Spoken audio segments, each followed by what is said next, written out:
Assalomu alaykum aziz obunachilar. Bu quyonimizni bolasini ko'rdik. Shunday 4 tagina tug'ilgan ekan. Mana shu bittasi qop-qora bo'lgan. Lekin otasi ham yevrokalif, onasi ham yevrokalif. Yo'q, Kaliforniyaga shunday ham zotlar chiqib qoladimi? Bilganlar bitta kommentariyaga yozib yuboringlar. Qop-qora yoki shunday zoti ham bormi Kaliforniyani? Fermaga kecha ancha kamesh bo'ldi. Shular qoldi.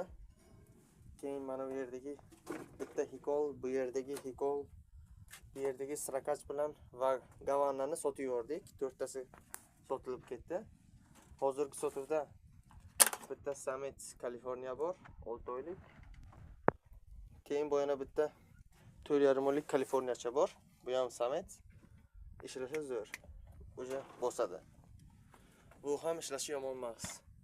Bu ham zo'r ishlaydi. Mana shu bitta tozasi. Bu ham sotuvda. Keyin quyon bolashalari sotuvda. Bu yana sotuvda bo'lgan quyonlar bor. Aytib o'taman buni ham. Gavanna, bo'g'oz bu. 100% men javob beraman, bu bo'g'oz. Teginishga ham qo'ymaydi o'zi.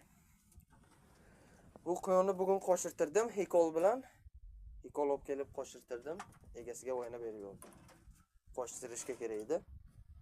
Sotuvda shu hikol bilan Gavanna, keyin ikkita Kaliforniya Summit, keyin bolachalari bor. Bolachalarini katta bo'lsaga olib ketishlaringiz mumkin. Hozir bron qilib qo'ysanglar bo'ladi.